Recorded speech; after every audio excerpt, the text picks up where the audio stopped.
Welcome to the Bulletproof Cashflow podcast, the go-to place to gain financial freedom through real estate investing. Here we interview investors, mentors, and entrepreneurs who share their secrets and advice to help you build passive income. Let's get into the show. Hey everyone, it's Agostino. Have you been considering getting into multifamily but not sure how? The quality of your coaching determines the future of your business. Avoid expensive mistakes, stop procrastinating, and buy a profitable building with my exclusive one-on-one coaching program. I have a few seats available now. To learn more, visit bulletproofcashflow.com/multifamily coaching. Again, bulletproofcashflow.com/multifamily coaching. There's a lot of knowledge out there on how to successfully build and grow income in commercial real estate arena. Some of it's tactical and some of it's more strategic. Well, today's guest spent nearly 4 decades in the commercial real estate business, including everything from financing to property management and even as an investor.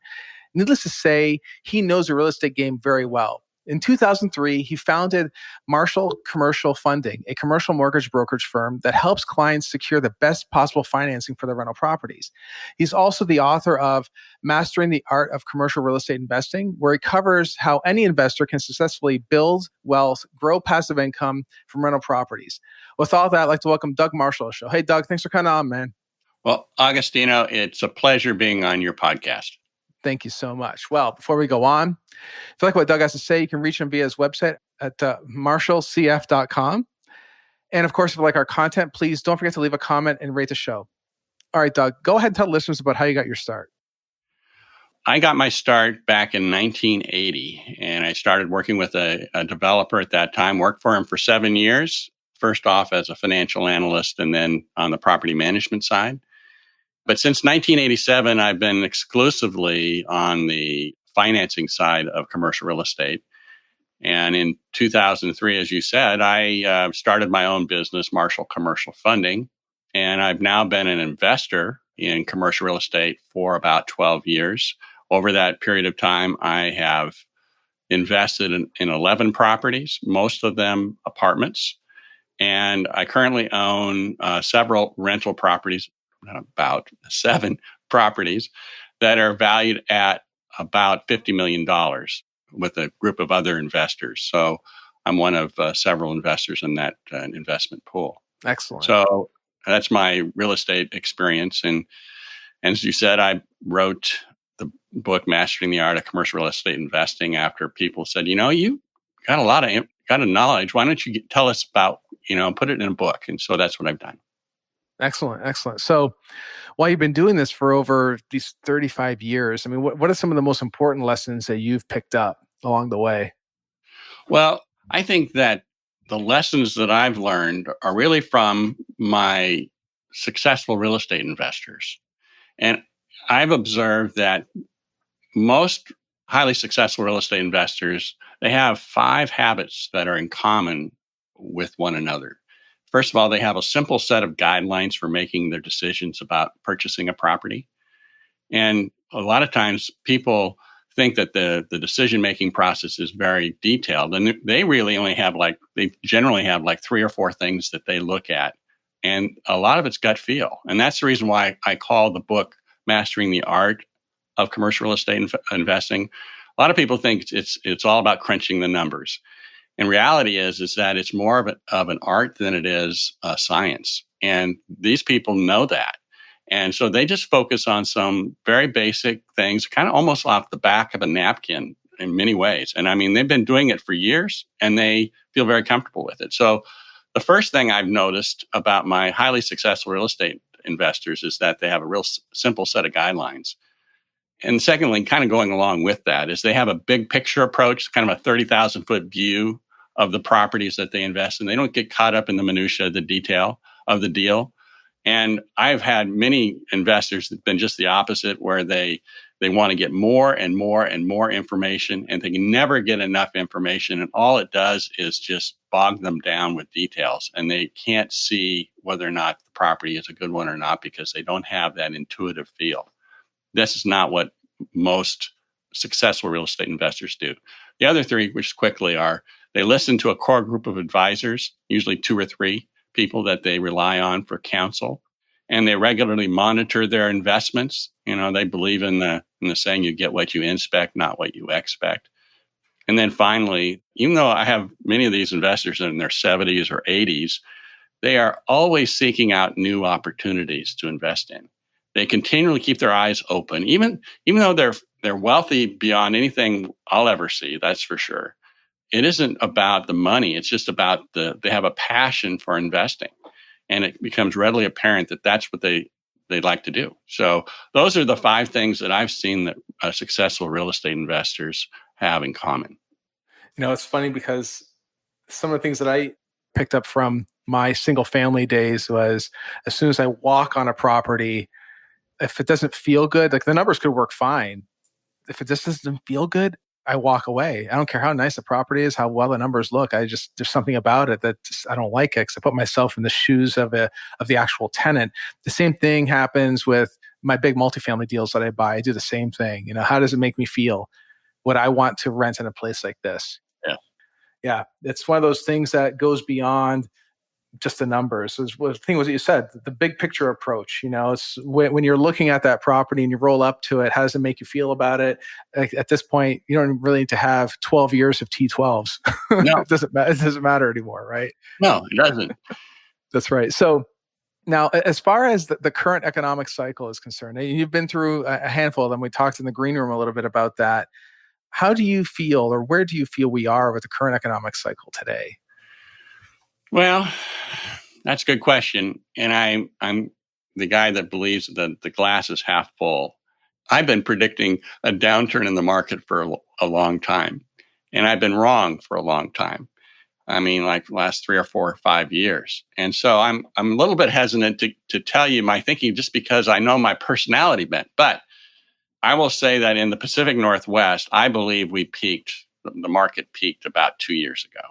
There's evidence to suggest that. First of all, it was glorious to be around 2 or 3 years ago. I mean, you're getting all these double-digit rent increases for like 2 or 3 years. This year, we probably have had, maybe 2 or 3% rent increases. So the rent increases have moderated. Construction is booming, and new buildings are beginning to come online, which means that we're going to see some vacancy. In actuality, we've already seen in some pockets, some neighborhoods, where rent concessions are being offered. And all of these factors suggest we're right at the very beginning of the downward cycle. And so that's where I think we are. I think it might be another year or two, maybe longer than that, before the herd begins to realize where we're at in the market. They're still like fat, dumb, and happy, and they think everything's going great. And I think they're going to be really surprised when it changes. And it's going to be one of these quick turns, just like it was with the Great Recession. It'll happen in a very short period of time. There might be some event that causes it. There might not be. But I think that it's going to be very quick. And right now, we're in that downward cycle, but rents are still going up and vacancy is still okay. But I think at some point that's going to change. And I think it's going to be a very quick turn when that happens. Yeah. And now, what are your general thoughts around different areas of the country? Because I know that up where you're at, it's an appreciation market. Different drivers really are pushing those prices up. Here in the Midwest, a little bit different. I mean, what are your general thoughts around that and how it's going to impact, say, the Midwest versus where you're at? Agostino, I would just say that I don't feel qualified to really tell you the various markets. I kind of know them in general. I know what the West Coast and the East Coast are completely different markets from the Midwest and from Southwest, from that matter. But I would just say that I would encourage people to invest in those markets where they are comfortable, where they know it well. One of the things that I'll tell you right now is that I try to invest within an hour's drive of where I live. And I don't always do that, but right now I have one that's 4 hours away. That's as far as I will go because I know the market. I don't know the market in Ohio, and I don't know the market in North Carolina. So I need to stay in those markets where I have a knowledge of. I know the strengths and pitfalls of each location. So that's how I look at it. It's funny because I subscribe to that same sort of thing, right? So there are other investors that they'll just jump around and invest in different states and have a whole bunch of stuff scattered throughout the United States, where my group and we stay in Cleveland and in the submarkets, and we even looking to even tighten it up even down to the city level, because we know the city very, very, very well. Not to say that we won't invest in other states. We will at some point, but like I think we discussed in the green room, where we want to go in and go big in another state, like say maybe go to Orlando or something and take down 1,000 units, not all at one time, of course, but somewhere you get some scale, right? It's going to be important. But part of it is you have to keep a close eye on your assets, but also make sure there's enough leeway in there to have good property management in place, right? Because there's many people that make mistakes when they're bringing on the property managers, and keeping track of property management if you're away is going to be a tough thing, right? Boy, you just hit a real hot button for me. So I finance these properties, and I'll go to a property that's being purchased, and I'll look at it. And before I even get out of the car, I can tell that this property is probably owned by an investor that lives out of state, because the property is in such poor condition that they don't inspect their property on a regular basis. And 9 times out of 10, I'm right. I'm right with that assessment. The property is run down. They have just run it into the ground. The investor never visits the property, or the owner never visits the property. And because of that, the property management company just takes advantage of the situation and gets their fee, and the owner doesn't know the difference. And so I believe you get what you inspect, not what you expect. I really believe that is a very important key to being successful at investing in real estate. And most investors don't get it, or many investors don't get that simple principle. Yeah, I think part of it is because where we are in the market right now, it's very expensive to buy so many. There's all the gurus are coming out of the woodwork to keep their revenue stream up, so they turn to education. Nothing wrong with that. We have an education business as well, but I think there's a big emphasis on getting you into a deal as fast as possible, with less emphasis on how you're going to get that property to perform over the next 10 years. Because now you're married to that property for 10 years, Yeah. right? Unless you sell it, which you could do. But selling in this market is probably a little bit easier than how it might be in the next, say, 5 years. It's maybe a whole different market. Now, I have a question for you. Yeah. So in Ohio, in various parts of Ohio, population is actually contracting. Is that true? That is the case in some cities. However, some of the data is actually old, right? So for instance, Cleveland was showing that there is a contraction taking place. However, what people don't know is that Amazon is just built up a couple of distribution centers in and around Cleveland.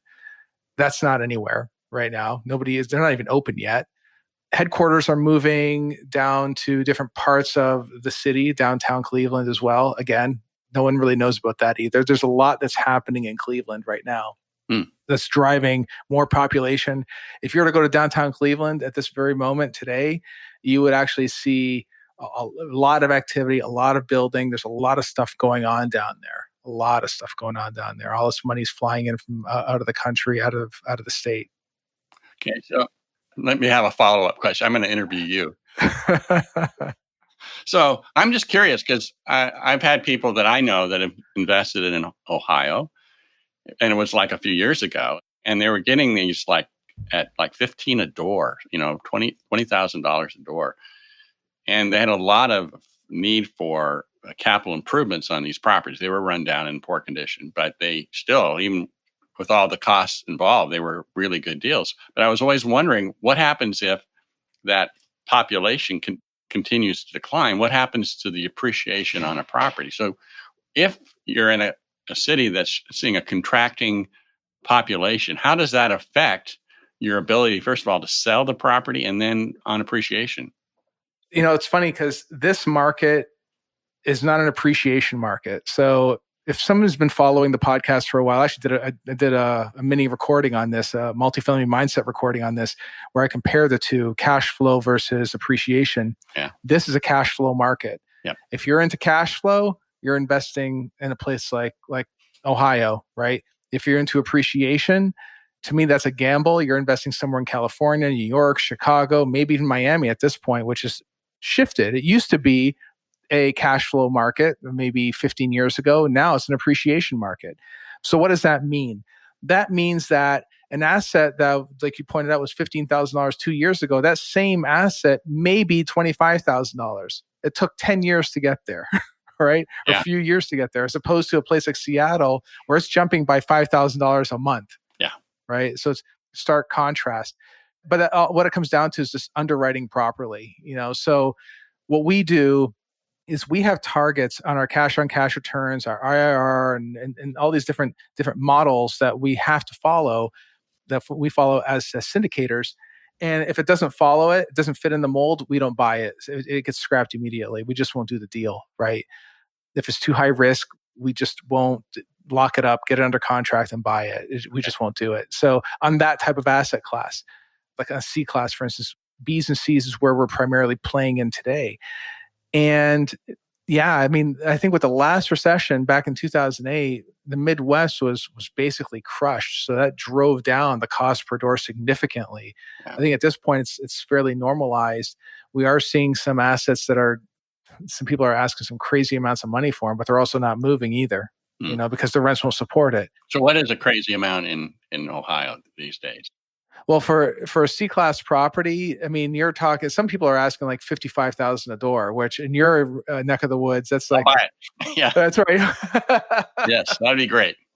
Right. But the thing is that the income won't support that cost per door. It'll be very difficult to pay the note, pay the expenses, and then still deliver a nice return. And when I say nice, I'm talking like a 10% cash on cash. Yeah. A solid 10% cash on cash return to the investors.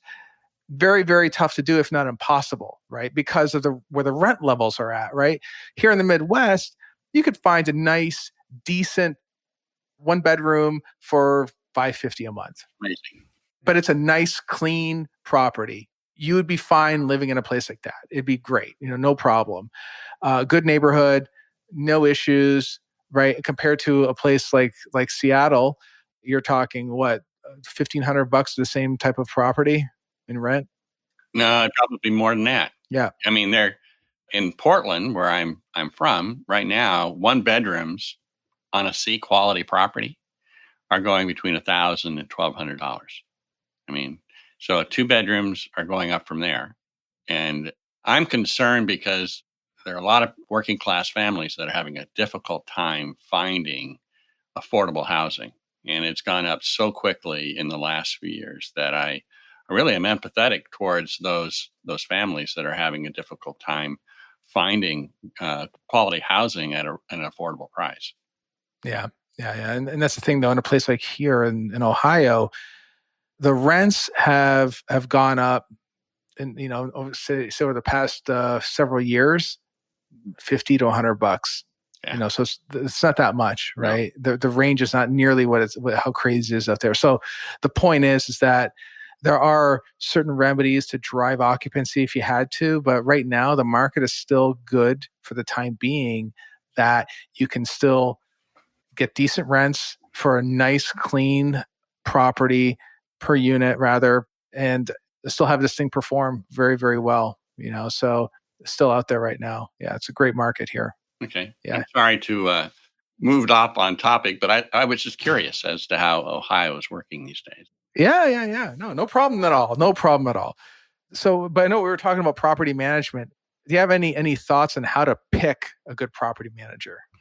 Well, I have some ideas. I have been in the property management side of the business, and I have an awesome respect for those property managers that do a good job. If you have a good on-site manager, I would tell you right now, you need to pay them 120% of whatever the market is, because they can make or break you. It's absolutely true. They can absolutely make or break your property on how they perform. And if you have a really good property manager, you need to let them know how much you appreciate their efforts and pay them accordingly. And so that's the first thing I would tell you to do. But one of the things that I found over the years that needs to be done is on the property management company side. There are some property management companies, maybe you've even seen it over in your neck of the woods, that the reports are not helpful to determining whether or not how the property is really performing. For example, there are many property management companies that instead of beginning with gross potential, they just start with, this is how much rent we collected. So then you have to figure out, okay, so how much vacancy is there? And that's stupid. I mean, you need to be able to not have to work through that. You need to have it right there so that you can see, property right now is suffering about a 12% vacancy. I had a property that I was financing a number of years ago. I asked the manager, I said, well, how's the property doing? Oh, it's doing really well. And how's vacancy? Oh, vacancy's down. It's really, really sharp. It's below 5%. And so I went out to the and I couldn't tell because I had the operating statements and I could kind of figure it out because of the rent roll versus what was coming in. But reality is that property was 12% vacant and he didn't even know it. And that's because the operating statements did not show vacancy. It just showed your net income that you received off that property. So you got to make sure that you have statements that actually tell you what's going on. And it's not just in that area, it's other things as well. The other thing is that many owners need to ask questions of the property management company. Like, is it possible that I can interview who I want to have as the property manager? Because you can get a pretty quick idea on a lot of people just by talking to them. Are they sharp? Do they present themselves well? And you can ask them just basic questions on how they managed other properties in the past. And by that, you can get a much better understanding of the on-site and then also the property management company that you'll be using. And for every really one good investor on-site manager, there are 5 that are not. I mean, maybe it's higher than that. It might be 1 in 10. But you need to find the right person for your property, and you need to be very careful on who you choose. Absolutely. I mean, especially one that if you already have a good sized portfolio now and you plan on scaling, that can handle the scale. Yes. Right. Handle the additional work it's going to take to add properties to the portfolio and then not crush them because you just threw another 200 units at them. I've seen that happen where I've seen properties that we're adding a new property to their list. And it was like, they say, yes, I'll take it. And the reality is that it overwhelms them because they can't gear up fast enough to get everything that needs to be done to have quality people to on-site and getting everything in place. So it can be a real disaster if you don't have the right property management company that can take an additional property or two. That's right. That's right. And to touch on something you just mentioned a second ago around your KPIs, right? It's something that we actually review with our property management every week. Every week we're on a call. We're talking about our KPIs for each individual asset. We are looking at gross potential income, actual income, how much was collected that week, in case someone's running behind or whatever the case may be. All those things need to be tracked closely. And then, of course, along with your site visits to make sure that that asset is still performing as to what's going on in your weekly calls, right? Because they could be sweeping things under the rug. Not saying that they are, no. But if you're going to be an asset manager, you got to manage the asset. Exactly. That's what it means. Right? No, you're right on. By making those weekly calls, you're putting them on notice, so to speak, that you really want to see this property perform well. And that in and of itself, just making that a regular call and making those on-site inspections, especially if they are unannounced, that's even better. And then reviewing the financial statements so that you can ask questions. What does this mean? You had something happen on this particular line item. Why did it go up so much in this past month? And just ask those questions. And by asking those questions and reviewing the property, walking the property and asking those questions on that weekly call, You've just told them that this is important to you and you need to be on your toes. And that's exactly the impression that you need to give to your property management team. That's right. That's right. I mean, the way for people listening is that guys list it up. We have it put it in a Google sheet. We share the sheet with the property management group, and then they go in and they fill it out. And then on the call, we all jump on the Google sheet on a conference line and we go through the sheet. That's how we do it. I mean, different people do it different ways. That's how we prefer to do it. Seems to work out quite well. As they're talking through and something alarming pops up, we stop and we start asking questions about it. Wait a second. You said it was going to be 94% occupied. Now we're still sitting at 92. What's going on then? What happened? Was someone supposed to move in? They didn't? Oh, okay. Well, no, we'll keep pushing forward or whatever the case may be. But that's how we do it. That's how it handles. And another thing that you touched on too is to make sure you're paying your property management company well. And that's something that I can't stress enough either. It's one of those things that we're always looking to squeeze the property managers. Oh, you got them for 6%. Well, I'll do it for 5%, and believe me, if you start doing that stuff, they will steal from you. Yeah. They'll find a way. Or they don't get paid enough to do anything more than put out fires. That's all they do. Yeah. So they'll be putting out the fires, but they'll never really manage the property well, when they have such a small management fee that's included. And you really can't expect them to. It's like if you try to lower their management fee in the long run, you're going to pay for it. That's right. And speaking of that too, when you are going through the agreement, the property management agreement, make sure that you're also tracking lease ups, because you're paying for that typically, depending on where you are in the country, $200, $250, $300 a month, something like that for every new tenant. And if they're renewing, you're also paying a fee for that. Yeah. People totally ignore those sorts of things. Yeah. And they also do markups on repairs too. Yeah. Again, people forget about that. Yeah. Right. Yeah. And you got to make sure that, especially the thing that bothers me the most is I don't have any problem with their maintenance people. If you put in something above that for their, their overhead and things of that sort. But I know some property management companies that their expenses are consistently a couple $100 per unit more than everybody else's. And it's because they charge a ginormous amount for their on-site people, not the on-site, but the maintenance guy that floats from one place to the next. And it's a profit center for them. It's a substantial profit center. It works both ways. You better make sure that you get what you pay for. And sometimes they can gouge you without you even knowing it. That's right. That's right. I mean, some people there's two schools of thought. There's to bring in their own property management, bring in their own team, or just outsource the whole thing. But I think at some point, there's a happy medium where, in my opinion, you bring it all in-house. I mean, I think the magic number is 3,000 units. It varies from people to people, from deal to deal, depending on the asset class. There's a whole lot of different levers here that really decide that. But I think the best way to get full control over the asset is when you own the management that goes along with it. Mm-hmm. Yes. That's just how I think about it. Yeah. Yeah. So now you touched on a little bit about the hidden costs, right? Where they're tacking on different things. Have you ever found any other hidden costs that property management companies might throw on that people don't realize, something for them to look out for? Well, let's see. What did I say? I'm sure that there are, but the biggest hidden cost is on their property management side. Now, if their maintenance staff receiving, making them a profit center instead of just breaking even. And I don't understand the logic there, why the property management companies, I can understand greed if that's their motivation. Everybody understands that.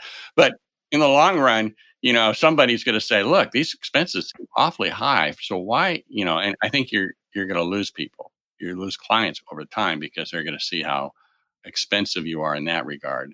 I think that you need to know if they have an asset manager or not in place, and do they charge you for the asset management charges? And I believe that in many cases that an asset manager can be worth their weight in gold. I mean, they are really the eyes to see that things are going correctly on that property, because again, the property manager might be just so close into the weeds of what's going on in the day-to-day affairs, it's really important to have your asset manager that can take a little bit kind of a 30,000 foot view and make sure that everything is going according to plan. But you need to make sure that whatever they're charging on that for the asset manager is a reasonable fee. So I would be really looking at that as well. Yeah, no, that's actually quite interesting because there's plenty of people that they look at the sheets, they look at the financials, they don't really know what they're looking at. Or what's even worse is that if you are listening out there and you have 5,000 units and you're trying to figure it out on your own, it could be a little tough because if you're not that close to, if you're out, some people like me, for instance, I'm in acquisition mode, right? So I often get help to have someone actually go through the financials, pick stuff out, and then we just do audits, that kind of thing. That's how we handle it. But keeping track of all those expenses and making sure that you get what you pay for, just like you pointed out, is a big deal. It's a huge deal. Mm-hmm. Absolutely. So now tell me about the next 5 years for your business. How did they look for you?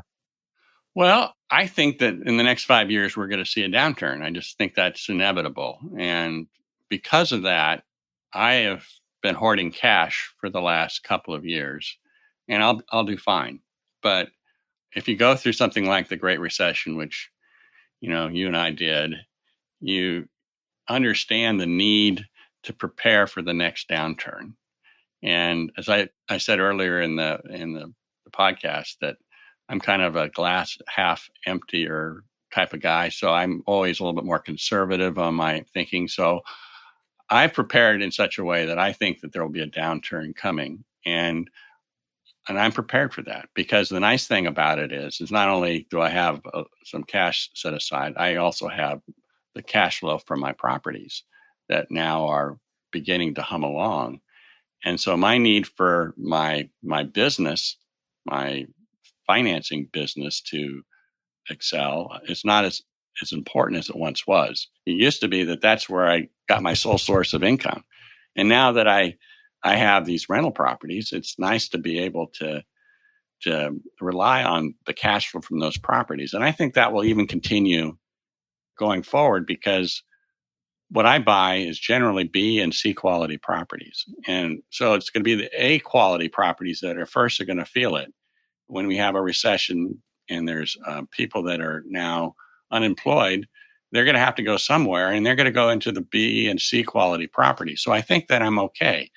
I have an office property that, in fact, that's where I'm talking to you from. It's an office property that has really good tenants in the building. I don't think there'll be any problems there. And I own a mixed use retail property that I think will do quite well over the next few years. In fact, the cash on cash return even now is very good. So I think that it's going to look pretty good over the next 5 years. But I do believe we're going to be into a recession. Just has to be. I can't imagine that this can go on forever.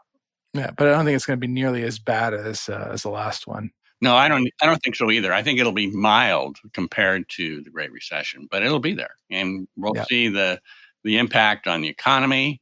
And then what a lot of people don't realize is that the economy and real estate don't necessarily go hand in hand. I mean, you can have a good economy like we have right now. We have a pretty decent economy, but we're beginning to see signs of the real estate market slowing.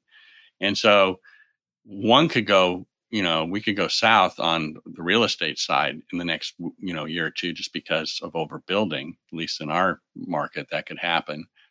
But the economy could still be limping along at the same time. So you just have to be very concerned. And I think that one of the things you need to do as an investor is that, which a lot of investors did not do in the last recession, is that when you buy your property, don't over leverage it.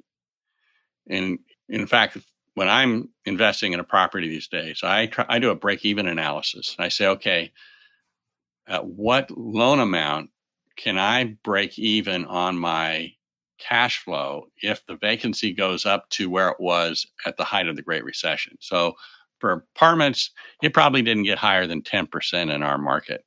So I take a 10% vacancy, and then I back into the loan amount based on the interest rate and amortization that I have. And voila, this says how much of a loan I could put on that property. And I can now rest pretty comfortably because I know that at worst case scenario, at the height of the last recession, that this property would break even. And that's what you want to do. You don't want to max out your loan it sounds like it's a good thing to do. And might even be a great thing to do in Ohio in some ways. In the Pacific Northwest, we're in a situation where a year ago, we were in a negative leverage environment where for every dollar you put on the property, it actually reduced your cash on cash return. And that's because the cap rates had gone down so low, compressed, and interest rates a year ago had gone up so high. And then at that point, it was a negative cash flow situation. And then in the last year, rates have come back down. So we're not in that situation again. But right. And people still bought too. They still bought, even it's crazy. Yeah, it did. Crazy. Made no sense. Yeah. Well, you know what? We're going to have you back on to talk about those scenarios because that's fascinating, fascinating stuff. All right, guys, if you want to reach out to Doug, you can reach him via his company website at marshallcf.com. Hope you got a lot of really good insight on the property management side of things. Don't forget to check out his book. I'll include a link in the description. Thanks for your time, Doug. Really appreciate it. Agostino, thank you very much for having me on your show. Thank you for listening. We hope you enjoyed the Bulletproof Cashflow podcast. For more free podcasts, articles, videos, and resources, go to www.bulletproofcashflow.com.